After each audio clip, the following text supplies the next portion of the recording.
พอมานั่งย้อนดูเป็นคนเซนซิทีฟมานานแล้วแหละพื้นเพเป็นคนเซนซิทีฟแต่ว่าเราเอาโลจิกกดไว้ข้อผิดพลาดต่างๆสิ่งต่างๆที่แบบประสบพบเจอมามันคือสิ่งที่เราหล่อมาให้เราเป็นเราในตอนนี้เป็น365วันที่ต้องบอกว่าวิเศษที่สุดแล้วต้องบอกว่าที่สุดในชีวิตจริงๆ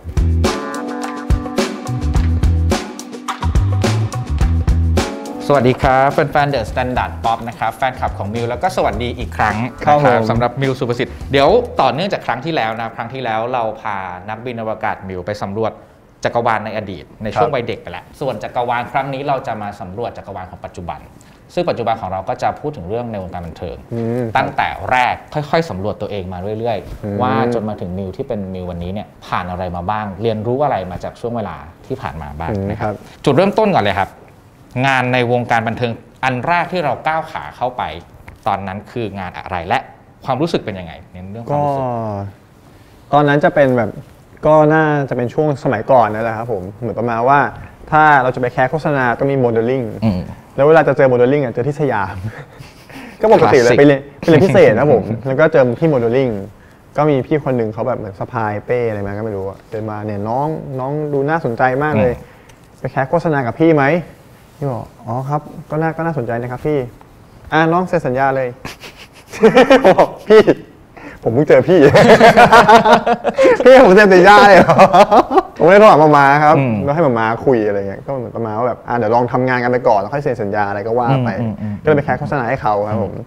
ก็โฆษณาแรกที่ได้เป็นโฆษณาซิมมือถือแล้วก็แบบแค่แคสผ่านไปถึงหน้ากองเป็นเพื่อนพระเอกแล้วก็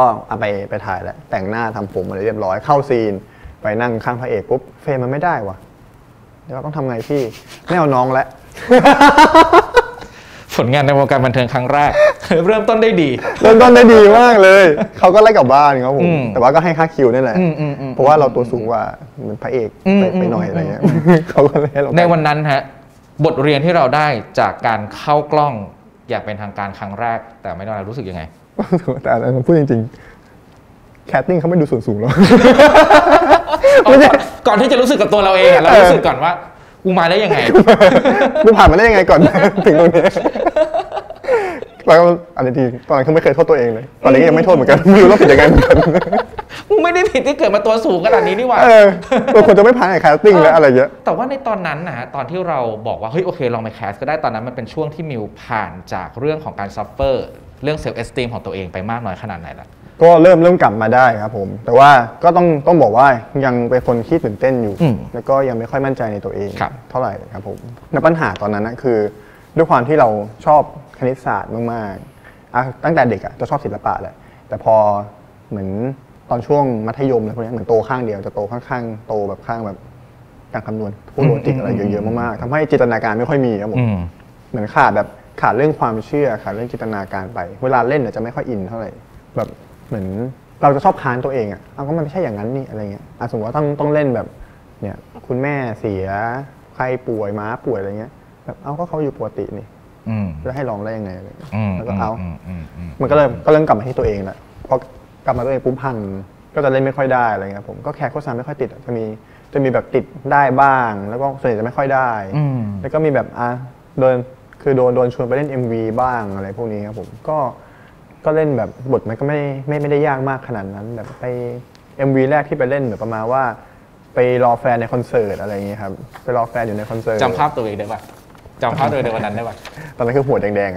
ๆเราแคปไว้ด้วยนะถ้าจำไม่ได้เราจะให้ดูมันเป็นทรงฮิตตอนนั้นไงทรงฮิตเป็นทรงฮิตผมอย่างนี้มาอย่างนี้ยาวๆหน่อยมีรากไข่เล็กๆบ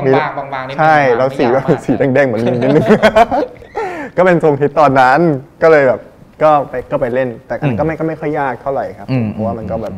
ก็เหมือนแบบไปรอนางเอกเต้นดอกแดกอยู่ในนั้นครับผมในช่วงนั้นฮะความคิดของเราในการทำงานวงการบันเทิงเราคิดว่ามันคืออะไรเราทำมันไปเพื่ออะไรจริงไม่รู้เลยดูแค่ว่าเหมือนได้มาทำแล้วเท่ไม่รู้จริงตอนคิดอะไรไม่ค่อยคิดอะไรเท่าไหร่คิดแค่ว่าแบบเรามีโอกาสได้มาตรงเนี้ยก็เท่ดีแล้วกันดูเพื่อนๆก็อวยๆดีอะไรเงี้ยพูดตรงๆกันพูดตรงๆจริงๆก็ประมาณนี้ครับผมแล้วก็เลยแบบก็ถ้ามีได้ลองไปแคสก็จะไปแคสดูได้เล่นก็ได้เล่นอะไรเงี้ยครับจนช่วงหนึ่งแคสไม่ผ่านเลย เราเริ่มกลับมาตกต่ำอีกแล้ว แต่อย่างดีที่พาร์ทเรื่องการเรียนมันโอเคเราอ่านหนังสือไปแล้วก็เลยค่อนข้างจะฝังใจกับเรื่องนี้ฝังใจเรื่องการหนังสือโอเคแล้วแต่ว่าพอพาร์ทนี้เราก็รู้สึกว่าเอ้ยไม่เหมือนกลับมาตอนนั้นอีกแล้วอะกลับมาตอนที่แบบเราดาวกับตัวเองเรื่องการเรียนมากๆเลยทีนี้เราเริ่มไม่มองคนอื่นแล้วเรารู้สึกว่าที่ผ่านมามองคนอื่นมาคือมาโดยตลอดแบบอันนี้ลองพี่แคสเราไม่เหมาะหรือเปล่านะ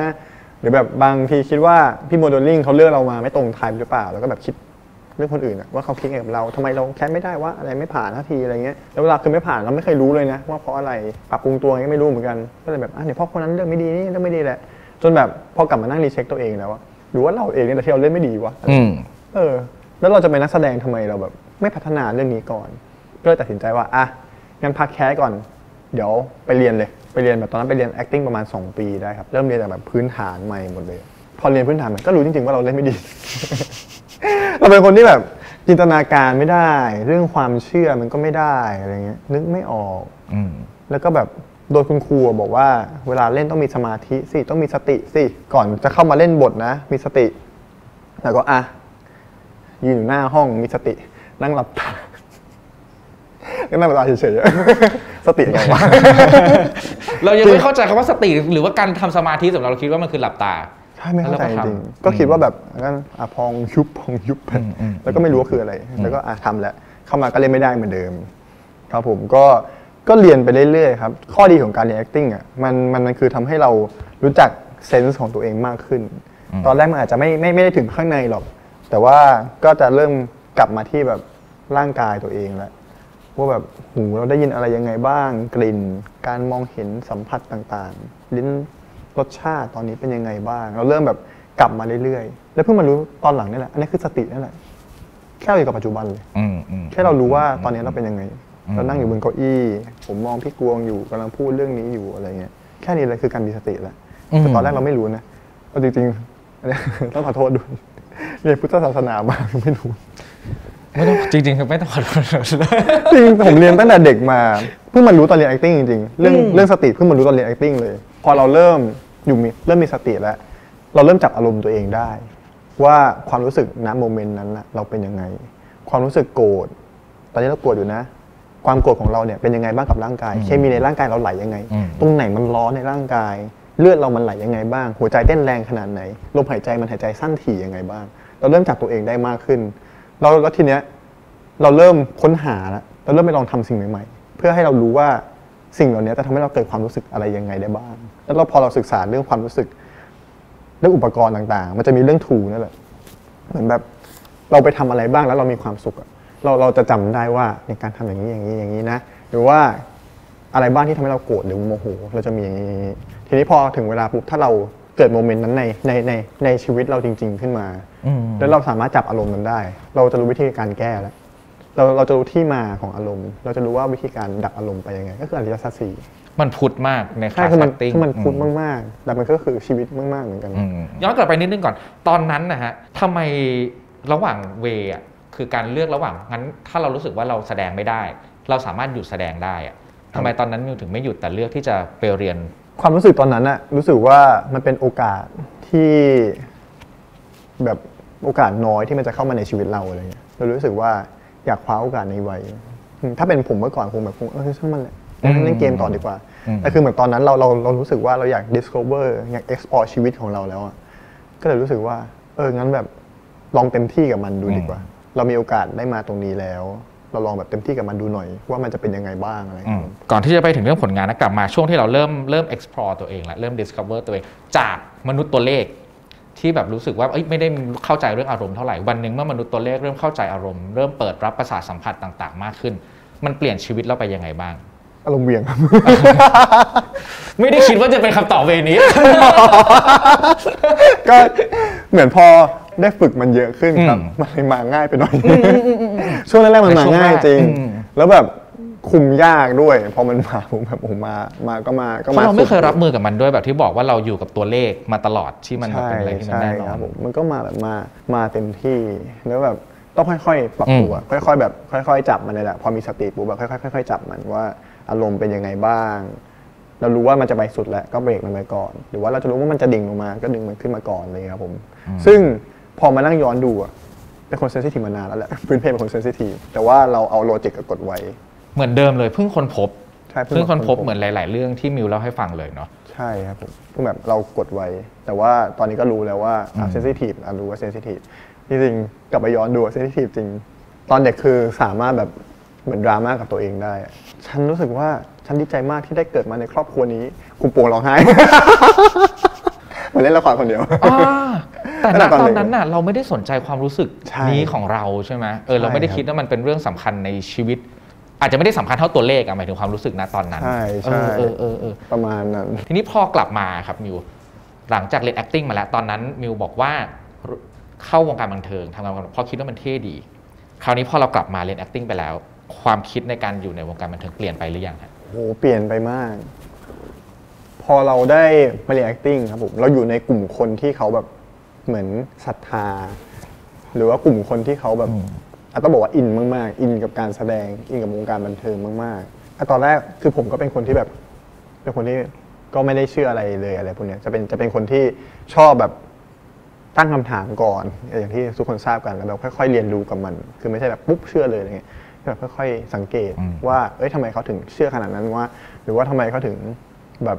อินกับเรื่องการแสดงมากๆอะไรเงี้ยจนแบบก็มานึกย้อนคิดถึงตัวเองหลายๆอย่างพ่อแม่สอนมาทั้งชีวิตไม่ฟังจริงๆดูหนังเรื่องเดียว2 ชั่วโมงmindset เปลี่ยนเฉย จริงๆหลายเรื่องจริงๆซึ่งแบบมันเป็นอะไรที่ว้าวมากเลยนะเราเลยรู้สึกว่าถ้าเราแบบอนาคตเรามีโอกาสที่แบบเป็นตัวละครอะไรสักตัวหนึ่งที่มันสามารถเปลี่ยนชีวิตคนในทางที่ดีได้มันคงเจ๋งมากๆเลยเรารู้สึกว่าเราอยากแบบเริ่มอยากทำการแสดงมากขึ้นแล้วอยากอินกับตัวละครมากขึ้นอยากได้เข้าไปเรียนรู้ตัวละครมากยิ่งขึ้นว่าตัวละครคิดยังไงเขาไปเจอแบบชีวิตอะไรมาแล้วพอแบบค้าหลังอาจารย์เขาจะให้ผมแบบเหมือน copy scene อะไรพวกนี้ครับไปเอาซีนจากหนังมาแล้วลองมาเล่นโชว์อาจารย์อะไรแต่ละหนังก็จะมีคาแรคเตอร์ต่างๆกันไปแล้วสิ่งที่ได้คือเฮ้ยเราลองได้ไปใช้ชีวิตคนอื่นชีวิตเราเกิดมาชีวิตเดียวแต่เราได้มีโอกาสไปศึกษาชีวิตคนอื่นตั้งแต่ตอนเขาเกิดมาเลยเราต้องแบบเวลาเราจะเล่นคาแรคเตอร์ลงคาแรคเตอร์อะไรพวกนี้จะต้องแบบทำกันบ้านมาเลยว่าตั้งแต่เกิดมาเป็นยังไงบ้างเกิดมาในครอบครัวยังไงบ้างประสบพบเจออะไรผ่านการเลี้ยงดูยังไงบ้างพ่อแม่อยู่ไหมมี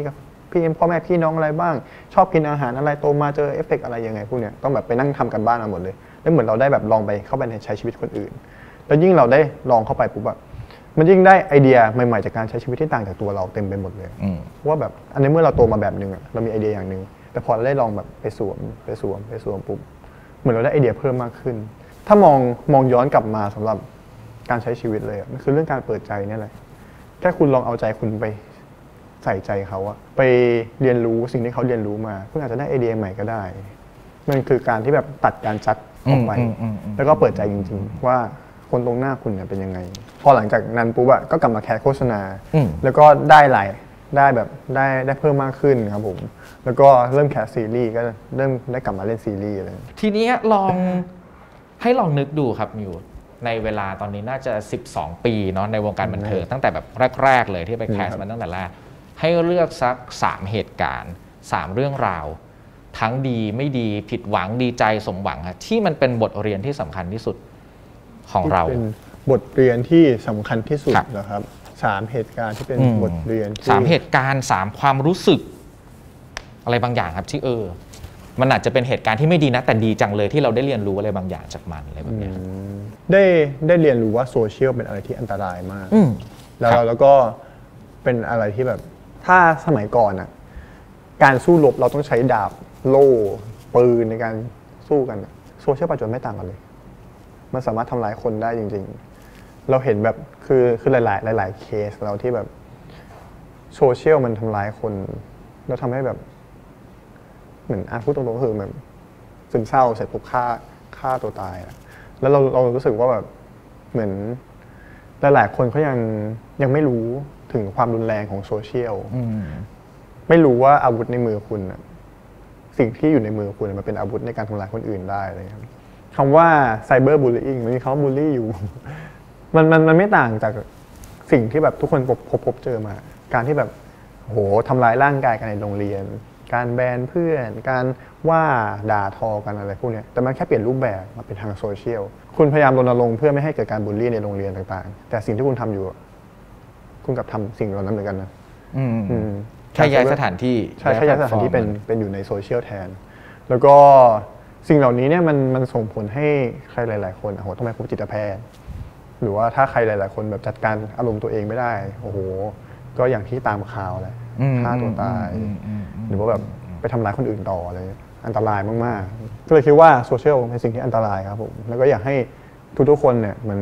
มีสติมากๆในการใช้โซเชียลไม่ว่าจะทำอะไรก็ตามอย่างมิวนี่เคยรู้สึกแย่หรือว่าดาวจากสิ่งที่มันเกิดขึ้นในโซเชียลมากขนาดไหนแล้วเราผ่านมันมาอย่างไรบ้างครับ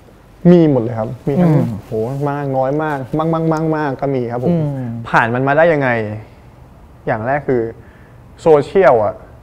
พอเราไม่เปิดจบจริงปะจบจริงใช่ไหมมันจบจริงปะเราจะไม่เห็นอะไรเลยจริงๆถ้าเราแบบเราตั้งใจปิดจริงๆนะแต่ถ้าคุณปิดแล้วแบบกลับมาดูหน่อยดีกว่าอันนั้นคือไม่จบแต่ถ้าคุณปิดจริงจะเห็นว่าทุกอย่างผ่านไปเร็วมากๆพอเรากลับมาสู่แบบเอาพื้นที่ของเราอ่ะก็เรียบร้อยแล้วจริงๆเพราะว่าเราก็ใช้ชีวิตได้ตามปกติโอเคฮะอันนั้นเป็นเรื่องโซเชียลมีเดียถ้าอย่างนี้ในเรื่องของความพยายามเรื่องของการรอคอยเรื่องของความผิดหวังเรื่องของความเจ็บปวดที่เราได้รับในช่วงเวลา12 ปีมีเรื่องไหนที่รู้สึกว่าเฮ้ยอยากแชร์เรื่องนี้มันเป็นบทเรียนที่สำคัญสำหรับเราเรื่องความพยายามสำคัญมากๆครับโดนสอนมาเหมือนกันความพยายามอยู่ที่ไหนความสำเร็จอยู่ที่นั่นเคยลองทำแล้วไม่สำเร็จสักทีนี่ล้มคำพูดที่เราได้ยินกันมาตลอดเวลาแต่ยังไม่จบก็คือต้องบอกว่าพยายามจริงๆตอนที่เราเข้ามาในวงการบันเทิงแล้วแคสโฆษณาผมแคสไป100 ตัวเลยได้ไม่ถึง10ครับแคสแบบโอ้โหไปนั่งรอตั้งแต่เช้ายันเย็นแคสตัว2 ตัว3 ตัวอะไรเงี้ยไม่ได้หมดเลยแล้วเพิ่งมารีเช็คตัวเองเรื่องการที่ต้องไปเรียน acting สุดท้ายแล้วความพยายามอยู่ที่ไหนความสำเร็จอยู่ที่นั่นแต่คุณต้องเลือกเวให้เหมาะด้วยถ้าคุณมีเส้นทางที่มันเหมาะสมกับตัวคุณคือต้องเหมาะสมกับตัวคุณด้วยนะคือบางคนบางเส้นทางคนอื่นมันเล่าได้ไงว่าเนี่ยฉันผ่านนี้มาแล้วมันสำเร็จมันเป็นเวเขาคุณต้องเรียนรู้จากตัวคุณด้วยแล้วลองหาเส้นทางต่างๆที่จะทำให้ไปสู่จุดนั้นคือมันสำเร็จแหละแต่มันจะสำเร็จช้าเร็วแค่ไหนอยู่ที่เส้นทางว่าคุณเลือกเส้นทางที่มันถูกต้องกับตัวคุณถูกต้องกับช่วงเวลาหรือเปล่าถูกต้องกับวิธีการของคุณหรือเปล่าด้วยมิวเริ่มรู้สึกถึงเรื่องที่บอกเมื่อกี้ฮะว่าเราต้องพยายามให้เหมาะกับตัวเราด้วยตั้งแต่ประมาณเมื่อไหร่เรื่องของการทำงานแล้วก็รู้สึกว่าเราเริ่มมองหาchoice เพิ่มมากขึ้นในการทำงานต่างๆว่าเป็นเส้นนี้อันไหนเหมาะสมกับเรานะเราชอบวิธีการไหนความรู้สึกเราเป็นยังไงบ้างความรู้สึกคนรอบตัวในการทำงานกับเราเป็นยังไงบ้างอะไรเงี้ยครับผมก็เลยต้องหาเวว่าเวไหนจะดีที่สุดซึ่งย้อนกลับมาก็คงเป็นเรื่องเกี่ยวกับเกมทีออรีมั้งทฤษฎีเกมก็ย้อนกลับมาเรื่องนี้แหละเรื่องช้อยต่างๆแล้วแต่ละช้อยความน่าจะเป็นยังไงก็โยงกลับมาที่ตัวเรารู้สึกว่าสุดท้ายแล้วเราสามารถเลือกช้อยเราสามารถกำหนดความเหมาะสมของความพยายามของเราได้มากน้อยขนาดไหนอยู่ที่วินัยเราครับถ้าเรามีวินัยเยอะก็จะกำหนดได้เยอะแต่ก็อย่าลืมว่ามีเออร์เลอร์ต้องคิดเผื่อเออร์เลอร์ไปด้วยมันก็จะไม่ได้ไม่เต็ม100หรอกมันก็จะได้แบบประมาณนึงแต่ก็ยังดีกว่าที่จะต่ำมากๆอะไรครับปัจจัยภายนอกแหละฮะพอเราพูดถึงที่มันจะมีความแฟร์ของเกมความไม่แฟร์ของเกมนะปัจจัยภายนอกต่างๆเราที่เราอาจจะมองเป็นเออร์เลอร์หรือมองเป็นอะไรก็ได้เราสามารถดีลกับสิ่งเหล่านั้นได้มากน้อยขนาดไหนเพื่อให้เราสามารถพยายามอย่างเหมาะสมอันนี้ยากปัจจัยภายนอกมันภายนอกแหละมันคุมยากกว่าแล้วแบบถ้าเทียบให้ทุกคนฟังก็ประมาณว่าแบบเราคุมตัวเองอารมณ์ตัวเองได้มากขนาดไหนยังยากเลยแล้วจะไปคุมอารมณ์คนอื่นเขาได้ยังไงมันยากมากจริงๆก็เลยคิดว่าถือว่าเป็นเออร์เลอร์ส่วนหนึ่งแล้วก็ต้องตีว่าเป็นเออร์เลอร์เยอะมากๆมีทิศทางในการแบบความคิดของเขาหลายๆแบบลองวางไว้ก่อนแบบเส้นสมมติว่าเราจะไปดีลกับคนเนี้ยเราต้องอาจจะต้องศึกษามาก่อนว่าพฤติกรรมของเขาเป็นยังไงบ้างหรือว่าความชอบของเขาคืออะไรการที่จะดีลกับคนนี้ได้ต้องใช้อะไรบ้างอะไรครับโอเคขอบคุณมากครับทีนี้ฮะมาที่มันจะมีอีกข้อหนึ่งที่เราเตรียมเอาไว้เนาะก็คือเรื่องของการรีวิวชีวิตเมื่อกี้ไม่เป็นอดีตที่ผ่านมาทั้งหมดแล้วเราลองกระโดดมาที่1 ปีที่ผ่านมาหรือ365 วัน ตามชื่ออัลบั้มของเราฮะถ้านับเฉพาะ365วันที่ผ่านมาเป็น365วันที่จุดๆครับมิวเป็น365วันที่ต้องบอกว่าวิเศษที่สุดแล้วที่สุดในชีวิตไหมถ้าเรารู้สึกต้องบอกว่าที่สุดในชีวิตจริงๆมันวิเศษอย่างไรบ้างครับเราได้มาทำอะไรที่แบบต้องบอกว่าตอนเข้าวงการบันเทิงผมอยากมาเป็นนักร้องมากสุดแต่ว่าผมเหมือนผมผ่านเวการแสดงมาก่อนตั้งเป็น10 ปีและเพิ่งได้มาทำนักร้อง1 ปีที่ผ่านมาหรือว่า365วันที่ผ่านมาที่มันพิเศษที่สุดเพราะว่าเราได้แบบเอาสิ่งที่เรารักมาแบบทำงานแล้วการทำงานคือสิ่งที่เราแบบมันต้องมีวินัยกับมันหรือว่าแบบเราต้องเจอมันบ่อยๆมากๆอะไรเงี้ยแล้วว่าเราได้สิ่งที่รักมาทำสิ่งเนี้ยมันแบบพิเศษมากๆจริงๆทำให้เราแบบสามารถต่อยอดอะไรได้เต็มไปหมดเลยเราพร้อมที่จะเรียนรู้มันแบบเต็มที่เราพร้อมที่จะสนุกกับมันความสนุกนี้มันทำให้แบบเรามีแพชชั่นอยู่ตลอดเวลาในการทำสิ่งเหล่านี้ครับไม่รู้สึกยังไงบ้างฮะกับการที่โอเคเมื่อกี้เราเชื่อในเรื่องความพยายามที่เหมาะสมใช่ไหมแต่ในขณะเดียวกันมิวต้องใช้เวลา10 ปีในการถึงจะได้ทำในการร้องเพลงในแบบสิ่งที่เราชอบรู้สึกยังไงกับเรื่องนี้บ้างมันนานขนาดมันนานไปไหมมันยังไงบ้างครับสำหรับผมถ้าถามว่าถ้าตอนเมื่อก่อนอะการอดทนรออะไรพวกนี้นานถ้าถามว่าตอนนี้คิดยังไงก็นานอยู่ดีก็คิดเหมือนกันว่านานแต่ว่าถามว่าคุ้มไหมคุ้มผมแค่รู้สึกว่าถ้าเมื่อก่อนมันเร็วกว่านี้มันอาจจะไม่ใช่เป็นผมตอนนี้ก็ได้สิ่งเหล่านั้นที่ผ่านมามันคือการหล่อหลอมเป็นผมในปัจจุบันตอนนี้ได้แบบข้อผิดพลาดต่างๆสิ่งต่างๆที่แบบประสบพบเจอมามันคือสิ่งที่หล่อหลอมมาให้เราเป็นเราในตอนนี้ที่ทำให้เราได้พบเจอแฟนๆในตอนนี้ที่ทำให้เขามารักเราในตอนนี้เพราะฉะนั้นการได้ทำเพลงที่เรารอมา10 กว่าปีนะที่เราอยากทำมา10 กว่าปีแล้วเราก็ทำสำเร็จเป็น1 อัลบั้มมันสำคัญกับเราอย่างไรบ้างครับมันเหมือนเราได้เติมเต็มความรู้สึกของเราครับผมเป้าหมายของเราหรือว่าความฝันอะไรพวกเนี้ยมันเป็นสิ่งที่แบบถ้าความรู้สึกมันจะเหมือนสิ่งที่โบอยู่ในใจ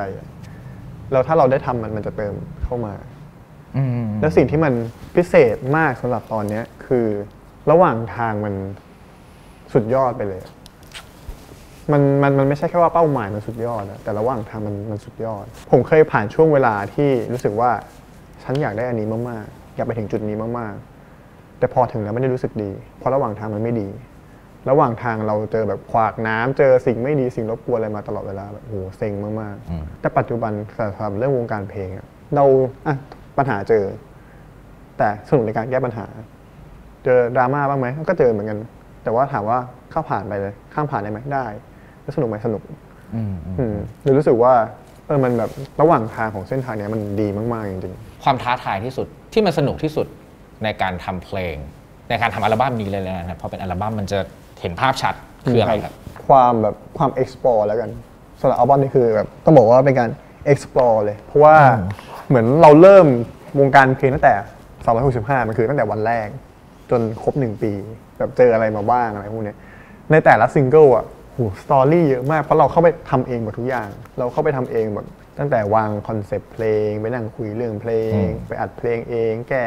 เดโมแก้ดับแก้มาสเตอร์แก้มิกซ์อะไรพวกนี้ไปทำเองหมดเลย MV ก็ออกไอเดียเองไปนั่งตัดต่อด้วยอะไรเงี้ยไปนั่งดับเบิลเทคกับเขาด้วยมันก็เลยแบบมันมีสตอรี่เยอะมากๆทำให้รู้สึกว่าอัลบั้มนี้ควรจะชื่อ365แหละมันคือ1 ปีที่ผ่านมามันคือแบบเป็นข้อสรุปว่าเรื่องราวที่ผมเจอมาใน1 ปีเป็นยังไงบ้างก็คือนี่แหละ10 เพลงนี้ที่อยู่ในนี้รวมทั้งมีโฟโต้บุ๊กด้วยแล้วก็มีเรื่องเล่าซึ่งเอามาให้พี่กวงครับผมขอบคุณมากครับขอบคุณมากขอบคุณมากนะครับเดี๋ยววันนี้เดี๋ยวกลับไปดูกันยาวๆเลยนะครับขอบคุณมากจริงๆฮะทีนี้สิ่งที่เราสนใจคือความแตกต่างในการ explore ถ้าเรายกคำว่า explore ขึ้นมาใช่ไหมในตอนที่เราแสดงมิวบอกว่าเราได้ explore ในการเล่นเป็นบทบาทต่างๆมันคือการ explore ตัวเราเองอย่างหนึ่งไอ้การค้นพบแบบนี้ฮะมันแตกต่างกันยังไงบ้างระหว่างการค้นพบผ่านตัวละครอื่นกับการค้นพบผ่านเพลงการ explore ผ่านเพลงถ้างานแสดงคือการที่เราได้ไปสำรวจไป explore ชีวิตคนอื่นได้ไปแบบลองสวมชีวิตคนอื่นได้ไปเรียนรู้ไอเดียของเขาเรียนรู้ลอจิกของเขาแต่ถ้างานเพลงมันคือการที่เราได้กลับมาสำรวจตัวเองกลับมาดูว่าสิ่งที่เราอยากถ่ายทอดคืออะไร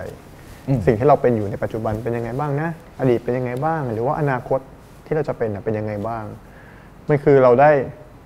กลับมาสู่เราตอนเด็กที่จริงใจกับตัวเองมากๆใช้คำว่ากลับไปสู่เราตอนเด็กที่จริงใจมากๆแสดงว่าระหว่างทางที่ผ่านมาเรามีความไม่ใช่เด็กคนนั้นที่จริงใจกับตัวเองใช่เราผ่านแบบด้วยความลอจิกแหละมันผ่านการกรอบอะไรบางอย่างเราต้องอยู่ในบรรทัดฐานอะไรบางอย่างที่รู้สึกว่าเป็นตัวเองมากไปคงไม่ดีหรอกอะไรเงี้ยแต่ตอนนี้เราเริ่มกลับมาเป็นตัวเองมากขึ้นกลับมาแบบจริงใจกับการถ่ายทอดแต่แน่นอนว่าเราก็ต้องการจะพูดอะไรออกมามันก็ต้องมีแบบการไต่ตรองอะไรบางอย่างแหละเพื่อให้ทุกคนได้ฟังแต่ว่าการไต่ตรองอะไรพวกนี้ไต่ตรองยังไงพูดยังไงเพื่อให้เราจริงใจด้วยแล้วก็ทุกคนแบบได้รับสารเหมือนที่เราต้องการด้วยอะไรเงี้ยซึ่งในระหว่างที่เราคิดเพลงแต่ละเพลงออกมาไอ้เรื่องของความจริงใจที่เราบอกเรื่องที่เราอยากจะเล่าเราเอามันมาจากไหนขุดมันขึ้นมาจากอะไรความรู้สึกเพราะของวิวความน่าสนใจมันคือมีความเป็นมนุษย์ลอจิกใช่ไหมกับในขณะเดียวกันมันก็มีเรื่องของงานเพลงงานศิลปะมาใช้อารมณ์มนุษย์ลอจิกมันจัดการกับสิ่งเหล่านี้ยังไงมันดึงความรู้สึกออกมาทำงานอย่างไรต้องแล้วแต่เพลงเนี่ยต้องแล้วแต่เพลงเลยครับมันมีแบบการ explore นี่แหละแต่ละเพลงโจทย์คนละอย่างกันเลยการมาแต่ละเพลงคนละอย่างอันแรก Season of You คำถามเยอะมากแบบเฮ้ยจะมาเป็นนักร้องแล้ววะตื่นเต้นจังเลยวะแล้วแบบเพลงแรกมันควรเป็นเพลงอะไรวะ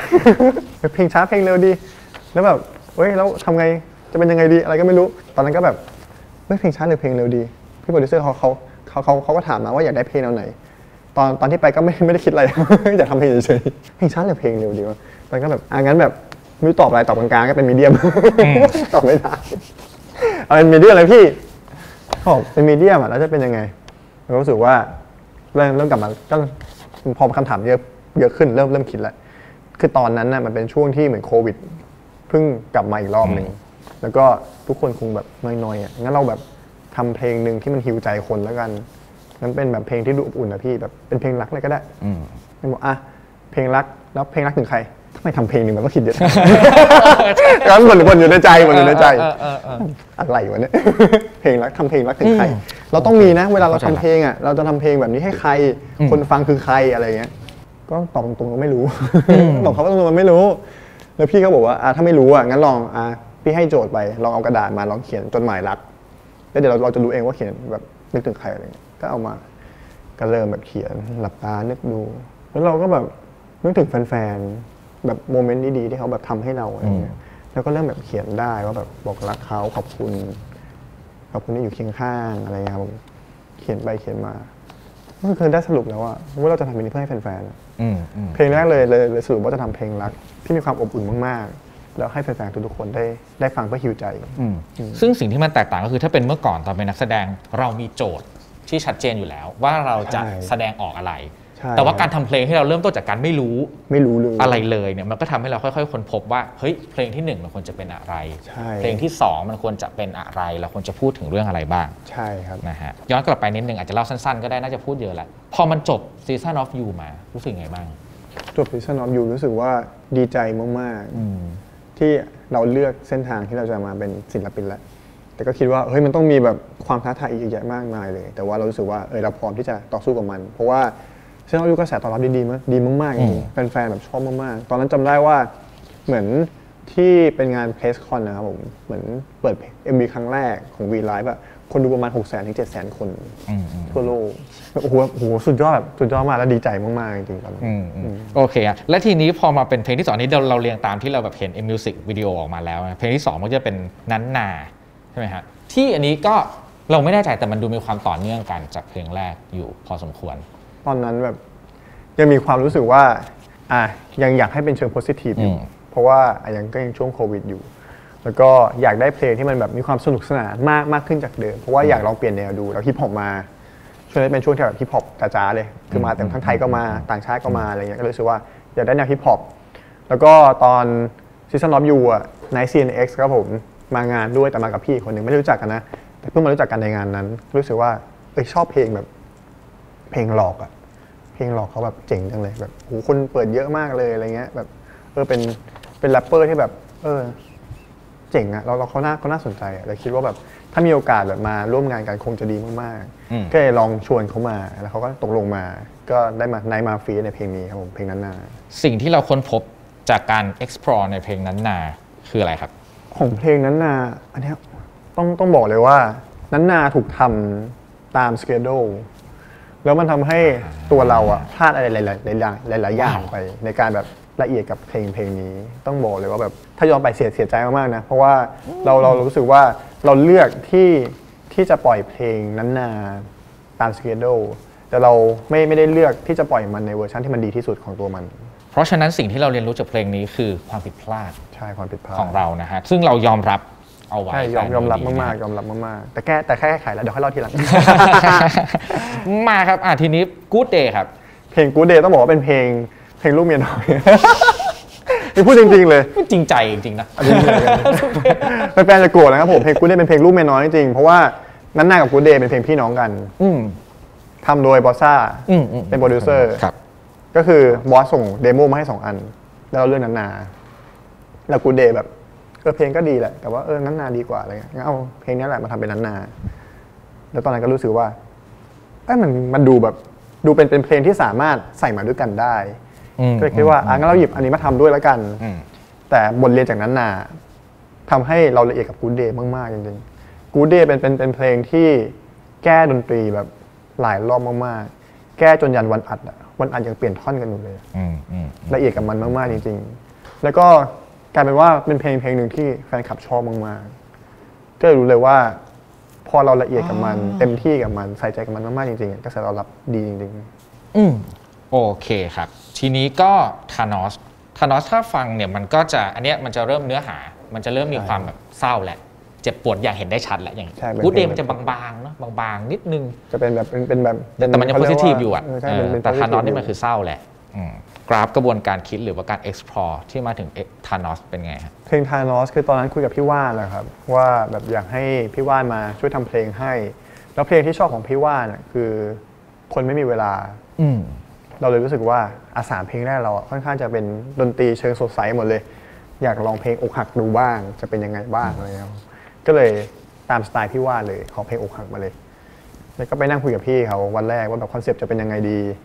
ก็แบบเหมือนทำความรู้จักกันอยู่อะว่าแบบเรียนรู้ชีวิตกันจนไปมาคุยเรื่องตัวฮีโร่ของมาเวลแล้วเขาก็ถามว่าชอบตัวอะไรมากสุดมันไปคุยกันได้ยังไงมันไปเข้าเรื่องคุยกันเรื่องฮีโร่มาเวลคือออฟฟิศพี่ว่าสตาร์วอลตั้งเต็มเลยสตาร์วอลเต็มเลยแล้วก็แบบพี่ชอบสตาร์วอลพี่แล้วคุยไปคุยมาเป็นเรื่องมาเวลเฉยคุยเรื่องหนังมาเวลอะไรเงี้ยเขาถามฮีโร่มาเวลชอบตัวไหนผมไม่ชอบฮีโร่ได้ป่ะพี่ผมบอกชอบธานอสพี่ว่าบอกพี่ก็ชอบธานอสเหมือนกันอะไรเนี่ยคือผมชอบเรื่องอุดมการณ์ของมันความตั้งใจของมันอะไรอย่างเงี้ยก็เลยแบบคุยไปคุยมาถ้าเอาคอนเซปต์เรื่องการดีดนิ้วของธานอสมาทำเป็นเพลงมันน่าจะเจ๋งดีพี่บ้านเขาก็เลยแบบเริ่มแต่งเพลงธานอสด้วยการแบบเรื่องไอเดียเรื่องการดีดนิ้วอุดมการณ์และความเชื่อมั่นของธานอสเราชอบคุยกับผู้คนมากมายเกี่ยวกับธานอสมิวรู้สึกยังไงกับอุดมการณ์ของธานอสคือผมชอบเรื่องการจัดสรรทรัพยากรของเขาไอเดียเรื่องการจัดสรรทรัพยากรเพราะว่าแน่นอนว่าเหมือนโลกเราทรัพยากรมันมีลิมิตของมันจริงๆแล้วแบบมันต้องได้รับการจัดสรรทรัพยากรที่เหมาะสมเพื่อให้ทุกคนสามารถอยู่ได้กับทรัพยากรในจำนวนนี้ครับผมแต่ว่าด้วยวิธีการของธานอสมันค่อนข้างจะต้องบอกว่าผิดศีลธรรมมันก็เลยทำให้เป็นตัวร้ายทั้งที่ไอเดียของเขาดีนะต้องการจะจัดการเขาเรียกว่าจัดการจักรวาลให้สามารถอยู่รอดได้ในทรัพยากรปัจจุบันเราชอบเวลาพอมันมีแบบนี้มันก็มีการจัดสรรทรัพยากรอย่างเหมาะสมพอมีคำว่าเหมาะสมขึ้นมามีรู้สึกยังไงกับคำนี้ฮะอะไรคือสิ่งที่มันเหมาะสมอันนี้ก็พูดยากอีกเพราะว่าความเหมาะสมแต่ละคนคือไม่เท่ากัน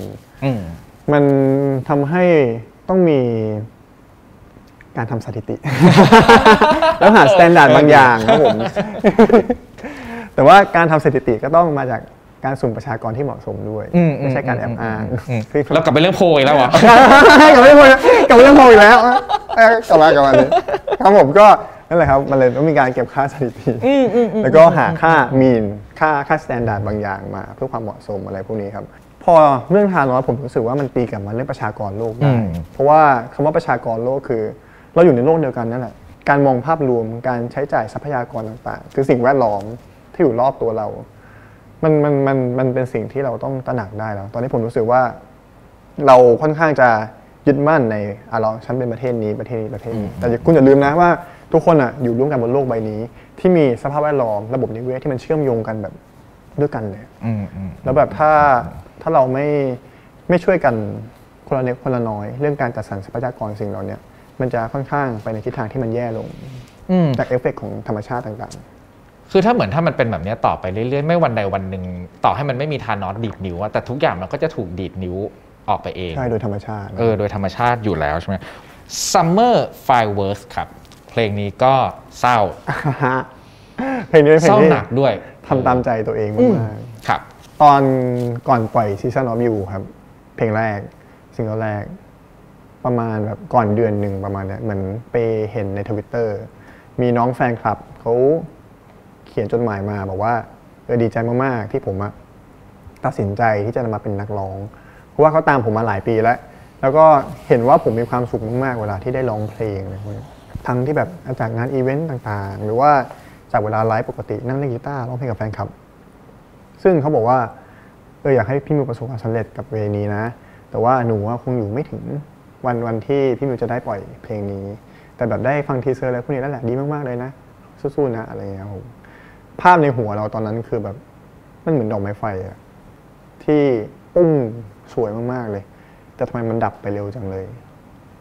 ตอนนั้นเราตั้งปณิธานกับตัวเองเลยว่าแบบเราจะเอาความรู้สึกนี้แหละทำเพลงให้น้องเขาชื่อซัมเมอร์ก็เลยได้เพลงชื่อว่า Summer Fireworks ก็คือดอกไม้ไฟของซัมเมอร์ความจริงคือก็สามารถแปลตามเนื้อเพลงมันคือดอกไม้ไฟในฤดูร้อนนั่นแหละแต่ว่าความหมายจริงก็คือดอกไม้ไฟของน้องซัมเมอร์นั่นแหละโอเคฮะทีนี้ต่อเนื่องกันฮะ Drowning ฮะไม่ว่าจะเป็นเพลงไหนมันก็เศร้าเหมือนกันเศร้าแบบอันนี้ก็คือถ้า Summer Fireworks มันคือค่อยๆเฟดไปใช่ไหม Drowning มันคือฝันอย่าเพิ่งปลุกมันได้ไหมจมอยู่ในเพลงนี้เป็นเพลงที่ซิมโบลิกเยอะมากๆสามารถตีความได้เยอะมากๆเป็นเพลงที่รอ Season of You ครับถ้าเราเอา words มาเรียงกันจะเห็นว่าเป็นตรงกันข้ามกับ word ของ Season of You นี่เป็นสิ่งที่ผมคิดมาแต่แฟนคลับยังไม่รู้ น่าจะรู้ตอนนี้แหละน่าจะรู้ตอนนี้มันมีความเชื่อมโยงกันเพราะฉะนั้นแสดงว่ามันเป็นมุมที่มิวคิดและให้ความสำคัญกับมันอยู่เสมอคือในช่วงที่เราอยู่ด้วยกันและในช่วงเวลาที่เราอาจจะไม่ได้อยู่ด้วยกันครับต้องบอกว่าเพลง Drowning เนี่ยจุดประสงค์แต่งให้อาม่าที่เสียไปแล้วไอเดียของ Drowning เนี่ยมาจากตอนที่ผมไปถ่ายรายการเหมือนต้องดำน้ำตอนที่เราดำน้ำลงไปเรารู้สึกว่าแบบอยากมีเพลงหนึ่งที่มันมีแบบความรู้สึกตอนที่เราจมไปในน้ำนั่นเลยมันเป็นความรู้สึกที่แปลกมากๆพอดำลงไปแล้วเจอสิ่งสวยงาม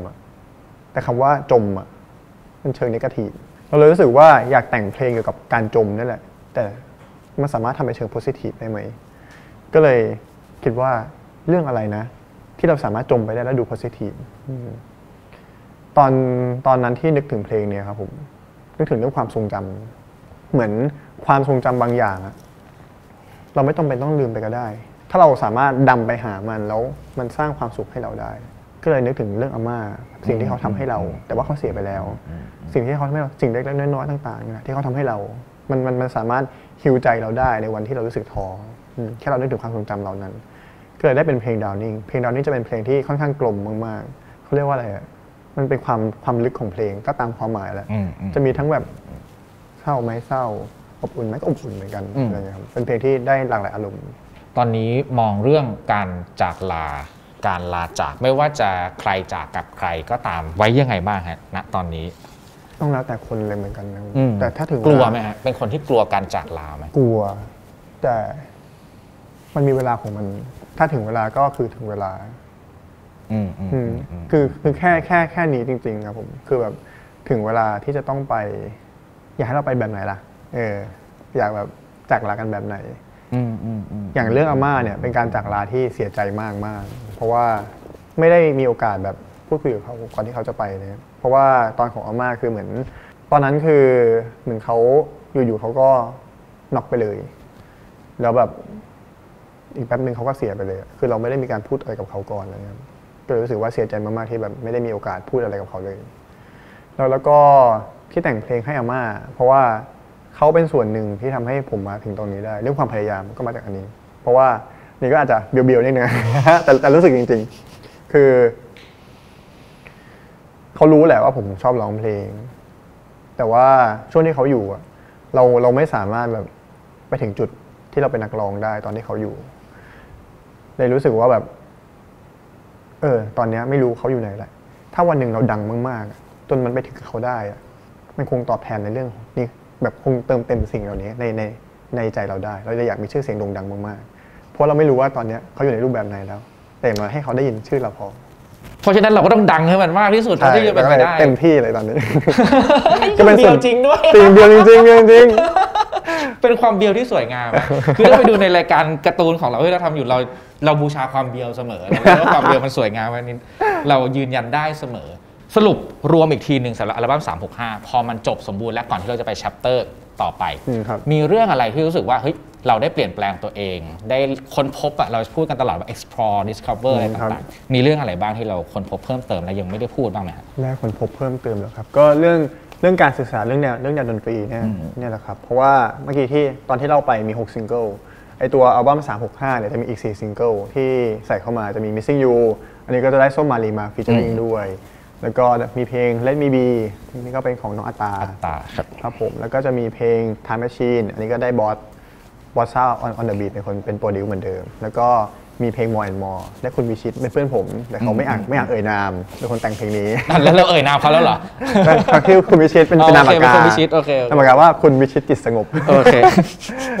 แล้วผมก็คืออย่างที่เล่าไปคราวที่แล้วที่เพลงนั้นที่บอกว่ารู้สึกว่าแบบยังทำออกมาได้ไม่ดีพอตัวอัลบั้มเนี่ยครับคือเนื่องด้วยทั้ง10เพลงครับคือผ่านโปรดิวเซอร์ต่างคนกันมิกซ์ต่างคนกันเราเลยรู้สึกว่าอยากให้ทุกคนได้ฟังแล้วสมูทมากๆเลยมาสเตอร์ใหม่ทุกเพลงเลยไอ้5เพลงเก่าก็เอามาสเตอร์ใหม่ก็คือแบบอย่างนั้นนาที่แบบรู้สึกว่ามีปมอะไรเงี้ยก็เอามาแก้ใหม่ในอันนี้ก็คือเสร็จเรียบร้อยแล้วทุกอันคือ 100% เต็มที่อ๋อโอเคคือรีมาสเตอร์ด้วยโอเคแสดงว่าครั้งที่ตอนเมื่อกี้เราคุยกันบอกว่าโอเคมันมีการเรียนรู้จากความผิดพลาดสิ่งที่เรียนรู้ก็คือใส่ความละเอียดเข้าไปปรับใหม่ทำใหม่ทั้งหมดเต็มที่ครับทำไมมันต้องทำถึงขนาดนั้นมันคืออะไรมันคือการแก้ปมตัวเองหรือว่ามันเป็นไม่รู้เหมือนกันคืออันเนี้ยผมไม่รู้ว่าละเอียดไปเองหรือว่าอันนี้คือไม่แน่ใจเลยนะเพราะว่าเรารู้สึกว่าก็ถ้าเต็มอัลบั้มทุกคนเขาควรจะได้ฟังเพลงที่มันดูเชื่อมกันไหมด้วยคุณภาพของการมิกซ์ด้วยคุณภาพของมาสเตอร์เลยรีมาสเตอร์ทุกเพลงให้มันเหมือนกันหมดเลยต้องบอกว่าคือไม่ได้เหมือนกันแบบด้านดนตรีนะครับคือเหมือนกันด้านคุณภาพเสียงอยากให้คุณภาพเสียงทั้ง10เพลงฟังแล้วสมูทด้วยกัน10อันช่วงสุดท้ายของจักรวาลปัจจุบันครับเราแรปอัพกันด้วยอายุนิดนึงเราคุยกับคนที่อายุ30มาพอสมควรมันจะมีความคิดคล้ายๆกัน2แบบแรกคือเคยกลัวมาก่อนกลัวว่าอายุเลข3จะเป็นอย่างไรชีวิตจะเป็นแบบไหนกับอีกแบบนึงจะรู้สึกว่าเฮ้ยเลขอายุ30เนี่ยกลมกล่อมเป็นช่วงที่ดีที่สุดในชีวิตอย่างนึงมิวรู้สึกยังไงกับช่วงเวลานี้บ้างครับตัวเลขตอนแรกกลัวครับผมกลัวเราไม่รู้กลัวว่าจะแก่กลัวว่าแบบเหมือนแบบเราจะดูแก่แล้วนะอะไรเงี้ยถ้าเป็น30หรือว่าประมาณนี้แต่แบบพอถึงเวลาจริงไม่เห็นถึงเวลาจริงคือแบบเฮ้ยเราก็เป็นเหมือนเราในเมื่อวานนี่หว่าเราก็เป็นเหมือนเราตอนที่แบบเหมือน29ก่อนมา30อะไรเราก็เลยรู้สึกว่าถ้าใจเราเด็กอายุช่างมันอันนี้ก็เบียวรู้สึกว่าไม่รู้เหมือนกันไม่รู้ว่าผู้ใหญ่เขารู้สึกยังไงเหมือนกันแต่แค่รู้สึกว่าพอเรามาถึงตรงนี้ปุ๊บเราก็ยังไม่รู้สึกแก่นะแล้วก็เด็กๆเขาอาจจะรู้สึกว่าเราแก่แล้วแต่ตัวเราไม่รู้สึกแล้วก็คนรอบตัวเราก็รู้สึกว่าเขาก็เหมือนเราเลยเขาก็เหมือนเราใช้ชีวิตไปเรื่อยๆตามช่วงอายุผมรู้สึกว่าการแก่ไม่แก่สำคัญหรือเปล่ามีคำถามคือมันสำคัญมากขนาดนั้นหรือเปล่าผมว่าสิ่งที่สำคัญกว่าคือวุฒิภาวะนะการควบคุมอารมณ์การควบคุมสติสำคัญมากกว่าอายุเยอะๆเลยวันเกิดปีที่ผ่านมาจำได้ไหมพรที่เราขอมันแตกต่างจากปีอื่นๆไหมปีที่ผ่านมาวันเกิดจัดแบบคอนเสิร์ตออนไลน์ครับเพราะว่าไม่มีโอกาสได้ไปจัดคอนเสิร์ตใหญ่กับแฟนๆอะไรอย่างเงี้ยครับผมก็ได้จัดคอนเสิร์ตออนไลน์พรที่ขอตอนนั้นน่าจะขอเรื่องยังจำไม่ได้แต่น่าจะทรงๆแบบเรื่องงานในวงการบันเทิงนั่นแหละอยากให้เรามีโอกาสได้แบบไปสู่ตลาดโลกเพราะว่าอยากไป discover อยากไป explore การทำงานของต่างชาติเราเริ่มมีความรู้สึกแบบนี้ครับว่าเราอยากไป explore การทำงานของต่างชาตินี้ตั้งแต่เมื่อไหร่ก็เป็นความฝันอย่างหนึ่งอยากได้มาของฮอลลีวูดอยากไปฮอลลีวูดอยากได้ออสการ์ ก็เลยแบบเต็มที่มากๆเรื่องการแสดงความฝันว่าอยากได้ออสการ์ใหญ่มากใช่ใหญ่มากๆครับมาได้ยังไงสำคัญกับเรายังไงบ้างรู้สึกว่าแบบเป็นคนชอบตั้งเป้าหมายใหญ่ๆไว้แล้วเราพอเราตั้งเป้าหมายใหญ่ปุ๊บอะเราจะเริ่มอย่างที่บอกเราเริ่มหาหนทางเริ่มหาเส้นทางการไปถึงจุดนั้นเราต้องผ่านพ้นอะไรบ้างเราต้องฝึกอะไรยังไงบ้างเราต้องทำงานอะไรยังไงบ้างเพื่อไปถึงจุดนั้นได้มันจะเริ่มพอเรามีเป้าหมายนั้นปุ๊บอะจะมี process และเราจะเริ่มคิดหาขั้นตอนในการไปถึงตรงนั้นได้มันทำให้เราแบบเรารู้ว่าพรุ่งนี้เราต้องทำอะไร6 เดือนข้างหน้าต้องทำอะไรปีหน้าต้องทำอะไรถามเล่นๆถ้าเป็นแบบนี้สมมติมันอยู่ในโจทย์คณิตศาสตร์วิชาความน่าจะเป็นโจทย์มันก็ขึ้นมาแล้วบอกว่าให้มองนายมิวสุภสิทธิ์ณตอนนี้ที่มีความฝันว่าอยากได้ออสการ์นักศึกษาคิดว่าความน่าจะเป็นในการไปถึงความฝันนั้นของนายมิวสุภสิทธิ์เป็นอย่างไรเราจะคำนวณมันออกมาได้ยังไงแต่ว่าดีมากครับที่ถามว่าเป็นอย่างไรเพราะว่าตอบได้กว้างถ้าถามว่าเป็นเท่าไหร่ในตอนนี้ก็จะตอบได้แค่เลขเดียวซึ่งเป็นอะไรก็แล้วแต่คนจะมุมมองแต่ว่าถ้าถามว่าเป็นอย่างไรสำหรับผมเองผมจะตอบว่าตอนที่ผม18อาจจะใกล้เคียง0เลยก็ได้นะแต่ทำไมตัวเลขมันเพิ่มขึ้นเรื่อยๆแสดงว่ามันมีการเติมเต็มบางอย่างการพัฒนาบางอย่างการหาช่องทางบางอย่างที่ทำให้เราขยับแล้วยิ่งเรามาวิเคราะห์ตัวแปรพวกนี้ว่าตัวไหนทำเป็นเรโชก็ได้ทำมาเป็นพาเรโตก็ได้ดูว่าปัจจัยไหนที่เป็นผลมากที่สุดแล้วเรายิ่งขยายปัจจัยนั้นเราจะได้เส้นทางที่ทำให้เราไปเร็วสุดก็ได้ไปได้ไกลมากขึ้นเรื่อยๆแล้วไอ้เปอร์เซ็นต์ความน่าจะเป็นจะยิ่งเพิ่มขึ้นเรื่อยๆเฮ้ยดีครับไอ้ตัวส่วนที่มันอยู่ด้านล่างมันจะเป็นเท่าไหร่เราไม่รู้แหละแต่ว่าตัวเลขด้านบนมันเพิ่มขึ้นเรื่อยๆความน่าจะเป็นมันเพิ่มขึ้นมากขึ้นเรื่อยๆนะสุดท้ายงั้นให้ไหนๆมาถึงเวนี้นะฮะให้ลองคิดว่าถ้ามิวได้รับสปีชได้รับออสการ์เดินขึ้นไปรับรางวัลออสการ์จะพูดสปีชว่าอะไรไม่รอให้เซอร์ไพรส์ตอนนั้นเลยเหรอครับเราจะพูดแบบซ้อมมันต้องมีซ้อมก่อนพูดสปอยก่อนในรายการนี้เลยเหรอครับตอนนั้นไม่รู้เหมือนกันว่าจะพูดอะไรนะครับผมแต่ว่าถ้าในปัจจุบันตอนนี้ก็อยากจะพูดในเรื่องของ global citizen นี่แหละเรื่องการที่เราเป็นประชากรโลกอยากให้ทุกคนแบบมองทุกๆคนในฐานะของประชากรโลกมากขึ้นเพื่อให้เราสามารถจัดการกับทรัพยากรของโลกที่มีอยู่อย่างจำกัดนะครับผมให้ทุกคนพอเหมาะได้ซึ่งความพอเหมาะนี้ก็ยากมากๆแต่ว่าอยากให้ถ้าเราเริ่มจากการคิดก่อนเราจะเริ่มมีเส้นทางแหละทำไมไม่ขึ้นไปพูดเรื่องตัวเองข้างบนผมมีสัมภาษณ์ผมก็พูดในตอนสัมภาษณ์เขาก็ดูสัมภาษณ์เราก็ได้อุตส่าห์ใหญ่ๆแล้วนี่ก็พูดเรื่องใหญ่ๆหน่อยสิรายการสัมภาษณ์พูดเรื่องตัวเองเยอะแล้วจริงๆเรื่องตัวเองครับผมรายการจะชอบถามว่ามีความลับอะไรบ้างที่อยากจะบอกโอ้โหพูดจนหมดไม่รู้จะมีความลับอะไรแล้วไม่มีอะไรลับแล้วใช่จนแบบเรื่องลับก็คือเรื่องเมื่อวานทำอะไรบ้างแค่นั้นแหละจนแบบเมื่อวานแฟนคลับไม่รู้ไปทำอะไรเราได้แค่นี้ตอนนี้โอเคแต่แค่นั้นแสดงว่าถ้ามันมีโอกาสเนี่ยเราก็นั่นแหละแสดงว่าตอนนี้เรายืนยันเรื่อง global citizen และนะความสำคัญในการตระหนักรู้ในเรื่องนี้มันควรจะเป็นอย่างไรบ้างนะฮะโอเคซึ่งเดี๋ยวเราน่าจะได้คุยกันในพาร์ทหน้าในพาร์ทฟิวเจอร์อีกทีนะครับโอเคสำหรับพาร์ทนี้จักรวาลในจักรวาลปัจจุบันของมิวสุภสิทธิ์น่าจะประมาณนี้นะครับขอบคุณมิวมากๆแล้วก็ติดตามได้ต่อไปในอีกจักรวาลหนึ่งสัญญาว่าน่าจะสั้นลงแล้วนะฮะโอเคขอบคุณมากครับขอบคุณครับ